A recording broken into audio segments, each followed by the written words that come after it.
Hi everyone, thanks for listening to the Scandinavian History Podcast with me, Michael Schenkman.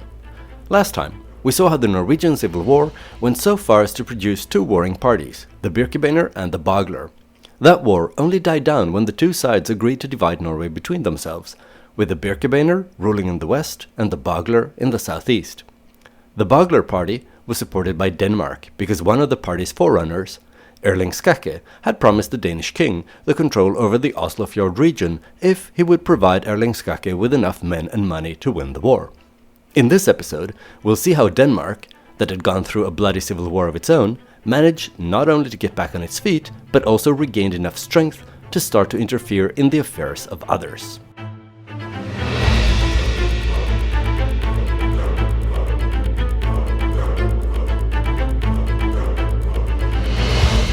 Episode 39, Denmark Rises. The last time we talked about Denmark in any detail was back in episode 35, The Pretenders. In that episode, we saw how 3 Danish kings were quickly reduced to one when, at the so-called Blood Feast of Roskilde in August 1157, King Sven murdered King Knut but only wounded King Valdemar. Valdemar managed to escape with his life, and when Sven and his army came chasing after him, he managed to hold him off long enough to gather a force of his own.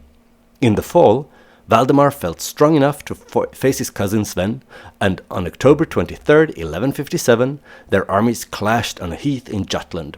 The battle was short, brutal, and ended with Sven's army losing. Sven tried to escape, but his horse got stuck in a swamp, and he was clubbed and hacked to death by some irate peasants. Valdemar now became king over all of Denmark, and since all the other pretenders to the Danish throne were dead, this was also the end of the Danish Civil War. Valdemar could focus his efforts on consolidating his power and strengthening the country instead of fighting various relations who wanted his job. Since Valdemar was good at it, Denmark entered a phase of expansion and prosperity during his reign. In retrospect, this period would even be called the Golden Age of the Valdemars. Valdemar was the son of the murdered Knut Lavard, the second Danish royal saint by the name of Knut. Technically speaking, Knut wasn't a saint yet. He would become one officially during the reign of his son Valdemar. I'm sure I don't have to point out that his saintly status is completely dependent on the fact that his son not only managed to win the civil war, but was also successful at being king, not to mention had such excellent connections with the church. Valdemar actually never met his saintly father, because Knut Lavard was murdered before Valdemar was born.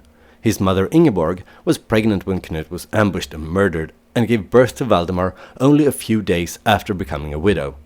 Valdemar was raised in the household of a nobleman who himself, in turn, had been raised together with Valdemar's father. This nobleman had 2 sons of his own, Esbern and Absalon.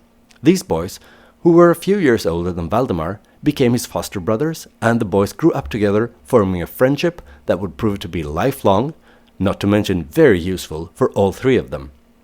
Esbern was the oldest of the 2, and according to Saxo Grammaticus, who was a contemporary and prone to flatter anyone in King Valdemar's good graces, he was a brave man and a valiant warrior. Esbern fought with distinction in many of Valdemar's wars, and he was wounded several times, all according to Saxo. So, should we trust this? Or maybe it's just hyperbolic flattery? Well, even though we can't know for certain that Esbern was good at fighting, he certainly didn't shy away from danger. We know this because modern-day archaeologists have excavated his tomb, and his skeleton shows signs of several healed injuries, testifying to a long martial career. Absalon was the younger of the 2 brothers, so since he didn't stand to inherit his father's title or lands, he did what so many other second sons from aristocratic families have done throughout history. He went for a career in the church. He studied theology in Paris for a decade, and those years happened to largely coincide with the civil war back home in Denmark. During his studies, Absalon was inspired by ideas of ecclesiastical independence from the king, ideas that were very fashionable in the church circles at the time, and would remain so, obviously. Absalon also got to know a lot of people, some of whom would later occupy key positions within the church hierarchy, helping to cultivate a close relationship between Absalon and Rome. Toward the end of the civil war, Absalon returned to Denmark. Actually, according to Saxo Grammaticus, who, you should know, wrote his chronicle Gesta Danorum at Absalon's request, it was the other way around. The civil war ended thanks to Absalon returning, because Saxo Grammaticus claims that Absalon was involved in setting up the deal that ended the civil war, where Denmark was divided in 3 parts, and Sven, Knut and Valdemar were given 1 part each to rule. Whatever role he had in hammering out the peace deal, Absalon was present at the blood feast in Roskilde in 1157, and helped Valdemar escape the assassination attempt that rekindled the civil war and eventually led to Valdemar ascending to the throne alone, as the only surviving king of Denmark. Since Absalon and King Valdemar were old buddies, and Absalon had helped Valdemar escape death and become king, it shouldn't come as too much of a shock that Absalon would benefit from Valdemar's new position.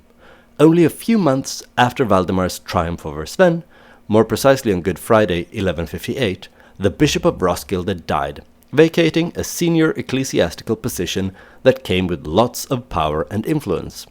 As a thank you for all his and his family's help and friendship, Valdemar made sure that Absalon, who after all was a cleric and took an interest in ecclesiastical matters, was appointed the new Bishop of Roskilde. As bishop, Absalon did what he could to strengthen the church, not least by supporting religious monastic orders that needed some place to establish new monasteries in Denmark. He also founded schools and did what he could to spread culture and knowledge in his native country that must have seemed a little rough around the edges compared to the refined society Absalon had gotten to know during his years in Paris. In 1167, Valdemar granted his foster brother and BFF Absalon a piece of land on the island of Zealand on the Øresund Strait. Absalon founded a castle on a little islet for coastal defense against Slavic raiders who had been attacking lately. The town next to the castle, supporting its logistical needs, soon expanded and eventually developed into the city of Copenhagen.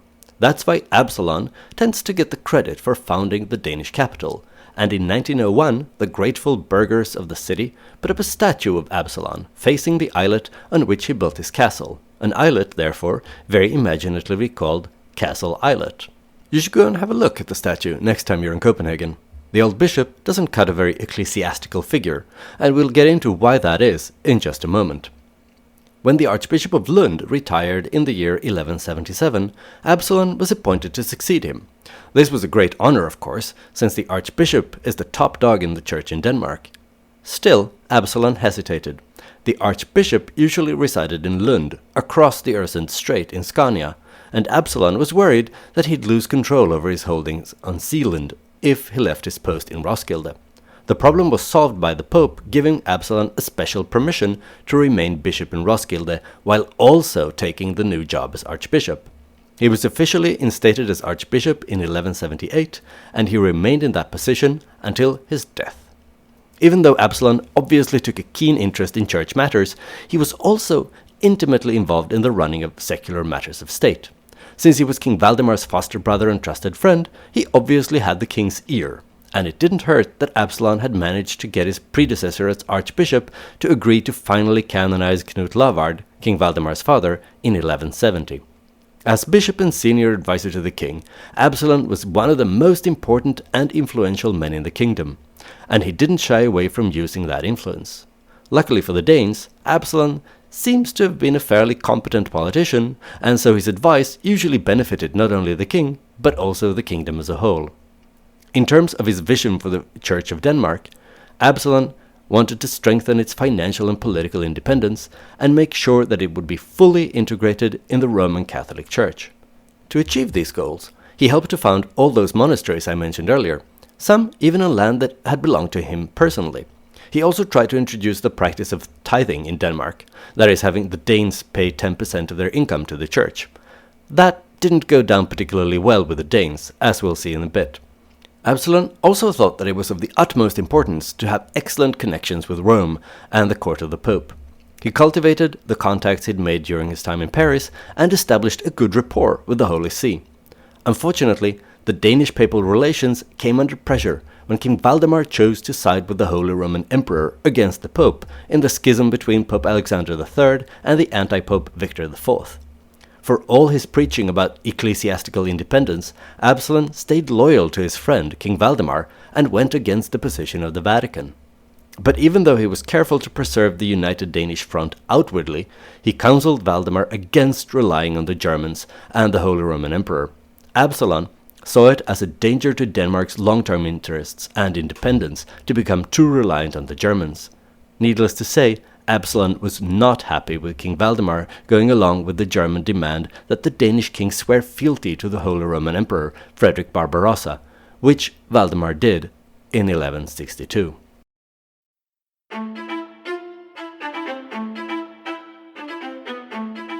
Absalon was wary of German intentions and would have preferred King Valdemar to keep the Holy Roman Emperor at arm's length and the Holy Roman Empire out of Danish affairs altogether. Absalon advised Valdemar to strengthen the Danish border defenses to the south by adding a brick wall to the Dannevirke fortification and by building castles in the south of the country. This would serve to stop an invasion from the south, but officially the measures were taken to defend Denmark against incursions by the Slavs. Slavs living along the southern shores of the Baltic Sea in what's today northern Germany had been taking advantage of the weakened Danish defenses during the Civil War. Their raiding had become quite a nuisance along the Danish coasts, and according to some sources, as much as 1/3 of Danish territory was now desolated and depopulated due to these raids. Absalon had his mind set on putting a stop to it. Actually, his plans were a little more ambitious than just putting an end to the Slavic raids against Danish towns and cities. Absalon wanted to go on the offensive and spread Christianity among these Slavs, who were still pagan at the time. This would be achieved through a war against the Slavs along the Baltic seashore, spreading both Christianity and Danish control over new territories at the same time. Since he was the king's closest advisor, Absalon had all the resources of the kingdom at his disposal when he planned for his campaign, later described as a crusade.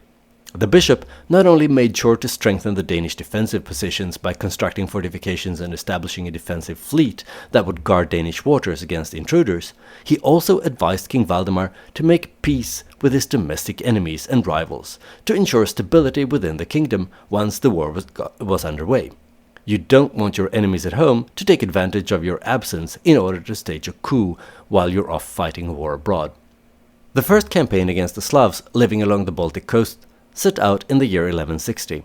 This first campaign was limited in scope, not much more than a retaliatory raid as payback for all the Slavic raids against Denmark.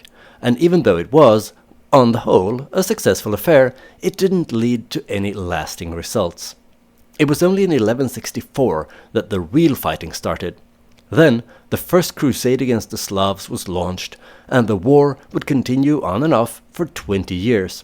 An important contingent of soldiers in the 1164 campaign was made up of members of a confraternity from Roskilde that had formed in the 1150s to defend their city against the Slavic raids.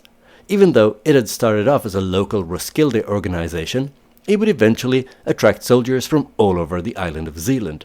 Even though it was a religious organization, it was headed by a layman, and he was eventually made governor of the town of Wolgast on the Baltic Sea, when it eventually fell to the Danes. The confraternity that he led is actually only known to us thanks to Saxo Grammaticus, who wrote about this crusade. According to Saxo, the members lived very simply while out on campaign. Unlike most other soldiers, they would shun opportunities to feast on looted wine and other delicacies when they came across it. Instead, they ate little and only plain food. They even slept on their ships, at their oars, which can't have been particularly comfortable. Before battle, the members of the confraternity would make sure to go to confession as if they were about to die, which some of them obviously did. All this pious behavior did not, however, mean that these soldiers were above looting. Not at all. But according to Saxo, they were obligated to hand over half of what they looted to the city of Roskilde, since the city funded their expedition. All in all, Saxo was very impressed by these soldiers and claims that they won many glorious victories over their pagan enemies, even when they were outnumbered 2-1. In 1168, the Danish forces under Absalon's command attacked the island of Rügen, where Arkona, the main fortress of the Slavs, and Charenza, the capital of one of these Slavic tribes, were located. Even though Arkona was a formidable fortress, it fell to the Danes, and the locals agreed both to be baptized and to accept Danish control over Arkona. From there, Absalon and his army advanced on Charsena in the middle of the island. This was also a well-fortified town, and the Danes would have been facing an almost impossible task in breaching its defenses. But the fall of Arkona had scared the garrison, so when Absalon and his men arrived, they surrendered without a fight. In what must have been quite an exhilarating and nerve-wracking event, Absalon entered the town only accompanied by the Bishop of Aarhus and 12 soldiers. They passed right through the Slavic force of 6,000 men assembled outside the walls of the city, walked through the open gates, and proceeded to the temple of their god, Rugievit, with the 7 heads. They tore down the wooden statue of this god, dragged it out of the temple, and burned it. Then the whole population was baptized. All according to Saxo Grammaticus, of course, who adds that Absalon founded 12 churches on the island of Rügen and made it part of his own bishopric of Roskilde. By now, the Slavs no longer constituted a military threat to Denmark itself, but after it had been conquered, the island of Rügen was turned into a forward base for the Danish army when they continued to make war on the Slavs, raiding and capturing even more lands along the southern Baltic coast. In 1170, King Valdemar and his buddy Bishop Absalon led a contingent of the fleet all the way past the mouth of the river Oder. Here, their luck ran out, and they were attacked by a large Slavic force at a place called the Yulin Bridge, close to modern-day Volyn. The Slavs had ambushed the Danes in what they hoped would be a decisive battle that would end further Danish encroachment on Slavic lands. But thanks to the fact that the Danes had brought some cavalry, they managed to defeat the Slavs and even capture and destroy yet another of their strongholds in the vicinity. In 1184, Absalon, who was in his 50s by now, participated in what was to become his last military campaign against the Slavs. An enemy army had attacked the Danish vassal of Rügen, and so, in the spring of that year, Absalon led a fleet in the defense of this Danish-controlled outpost. At Pentecost, the two fleets met off the coast of the modern-day city of Stralsund, and in the ensuing battle, the Danes won a resounding victory and Absalon could return home to Denmark as an undefeated war hero. Even though there is no doubt that Absalon was a clever politician, a capable administrator, and a skilled military leader, he sometimes did encounter resistance. One such instance occurred after he had been appointed Archbishop of Lund and decided to start pushing through various reforms. He managed to rid the Danish Church of Eastern Orthodox liturgical influences that had been brought to Scandinavia from Gordariki, and instead made sure that only the Roman Catholic rite would be used in Denmark. But not all reforms were accepted quite as easily. Among the more unpopular ones was his insistence that the local peasants perform free labor for the church and that they also start paying the tithe, that is the 10% tax to the church. In response, the peasants in Scania rose in revolt in 1180. For once, Absalon was caught by surprise and unprepared. He had to flee from Lund, the seat of the archbishops, and take refuge back in his home turf in Zealand across the Øresund Strait. Soon, the rebellion spread and expanded to include protest against taxes in general, as well as the king's habit of appointing noblemen from other parts of Denmark to governors in Scania. But even though the peasants had managed to gather a large force and even won the first round against the archbishop, Absalon had no plans on giving in to their demands. Backed up by King Valdemar, Absalon returned at the head of an army and crushed the rebellion at a battle near Lund. There, Valdemar and Absalon outsmarted the peasant army, luring them into a trap when trying to cross a stream over a bridge. The king's army held the bridge, and just as the rebels forced their way onto it, the royal cavalry appeared from their flank. Any peasants who didn't manage to flee the battlefield were either killed or taken prisoners. Those who did flee were chased down by the cavalry under the command of King Valdemar personally. At this point, what was left of the rebel force surrendered en masse. They promised to start paying their taxes again, but they still pleaded with the king that it wasn't right that they should be governed by strangers, and they didn't want to pay the tithe. Valdemar agreed to implement a system where each part of the kingdom, be it Scania, Jutland or Zealand, would be governed by a local governor, but he demanded that the peasants do pay the church what it was due. A compromise was reached where the people weren't forced to pay the tithes, but instead they would have to give mandatory donations to the church, that would cover the lost income from the tithes that weren't being paid. Soon after that, in 1182, King Valdemar died and was succeeded by his son Knut. This wasn't a very dramatic event, since Knut had been Valdemar's co-king since 1170. Back then, when Knut had been a mere child of 7 years, he had been elevated to be his father's co-ruler, so this business of being king was old hat for Knut. Valdemar had even given Knut the district of Halland to govern in order to gain experience and to prepare for the job.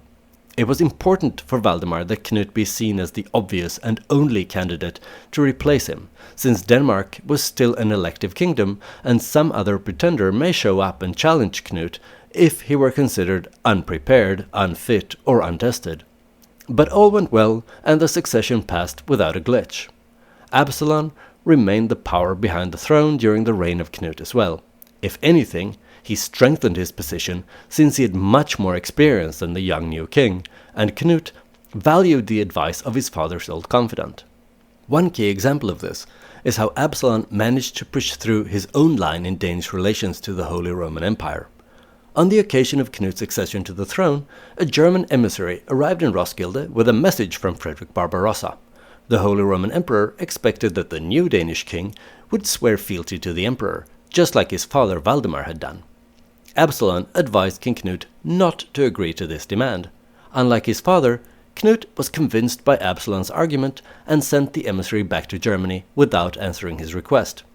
This did not please the emperor, so he sent another emissary, this time with a sharper message.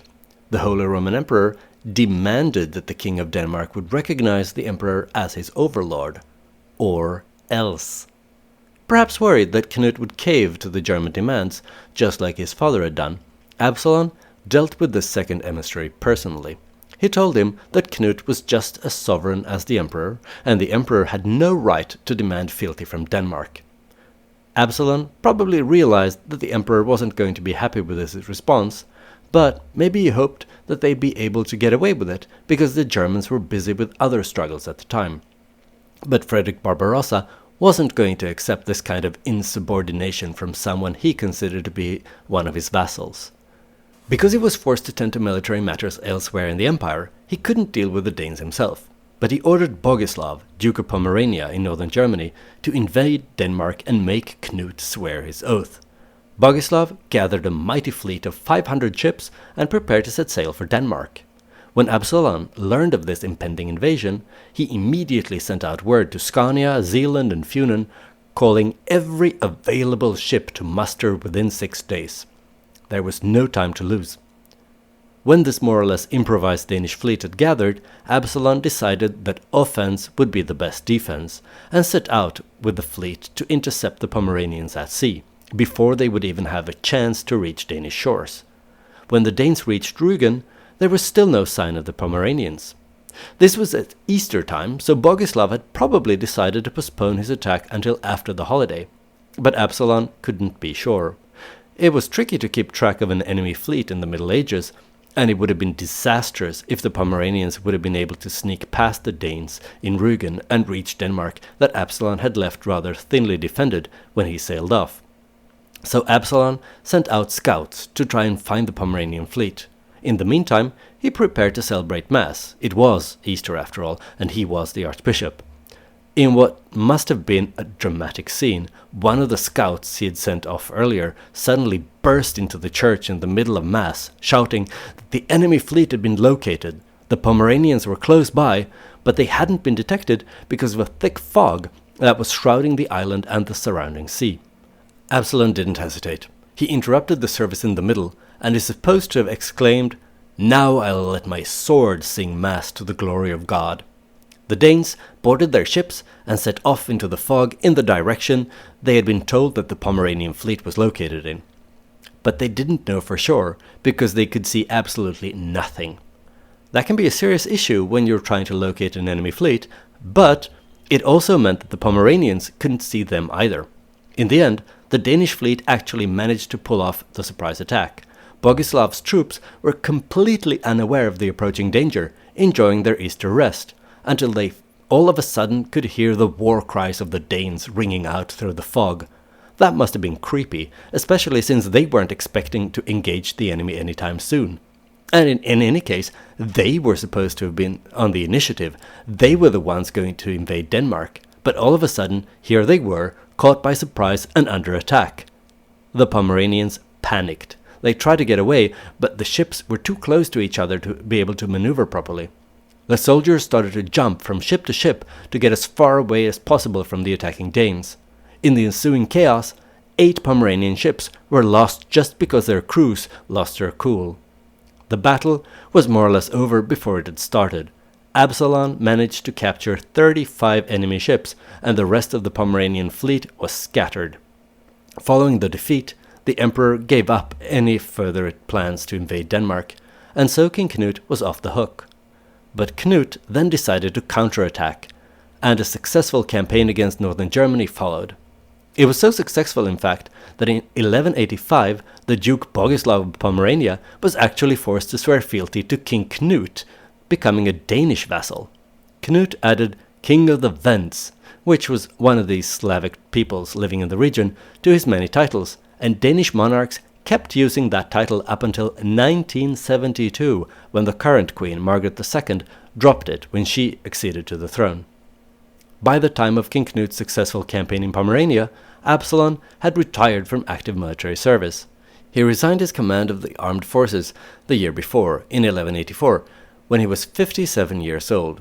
This did not mean, however, that Absalon withdrew from politics. Not at all. He continued to be an active advisor and administrator of the expanding Danish kingdom.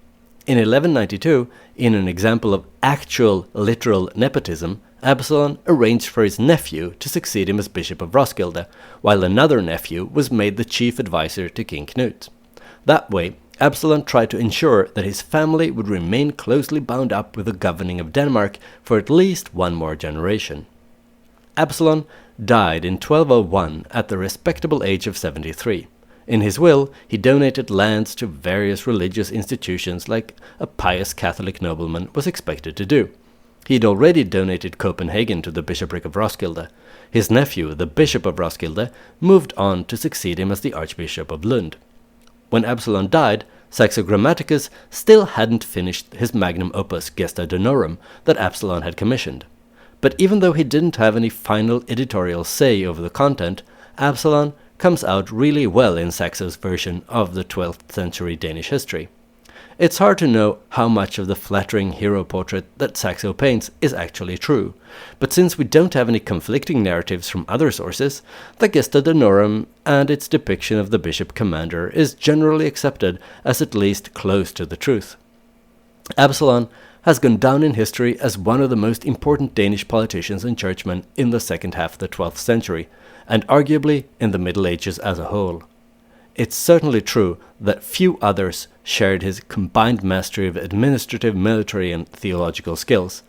As a close advisor to 2 kings, Valdemar and his son Knut, Absalon managed to lay the groundwork for Danish domination over the Baltic Sea that was to last for generations to come. He was also an important factor behind the Danish church aligning itself more closely with Rome, and Danish attempts at minimizing the influence of the Holy Roman Empire, not only over Denmark, but over the Baltic Sea region as a whole. Next time, we'll continue to follow the developments in Denmark as a new generation takes the reins, trying to manage Absalon's legacy. I hope you enjoyed this episode of the Scandinavian History Podcast.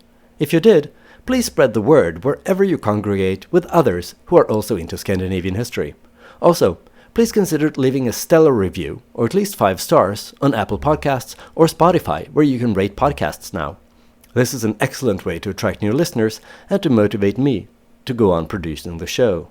Another good way to support the show is to purchase some Scandinavian history-themed merch in the Scandinavian History Podcast webshop. I especially recommend something from the Odin's Lifehack collection. It's a line of merch with quotes from Havamal, accredited to the King of the Gods. You can get t-shirts, mugs, tote bags, and many other items with nuggets of Scandinavian wisdom such as wake up early if you want another man's land or life, only fools hope to live forever by avoiding enemies, or speak useful words or be silent. Links to these amazing products and more can be found on the Scandinavian History Podcast Facebook page or on Twitter. If you haven't already, then please go to facebook.com/Scandinavian History Podcast. Like and follow the page if you want to shop or if you just crave more content at least vaguely related to Scandinavian history. Via the Facebook page, you can also send me questions or angry messages about things I've said or not said on the show. If you prefer Twitter, then you can follow me and send me messages at Schenkman. That's SHAINKMAN. I look forward to hearing from you.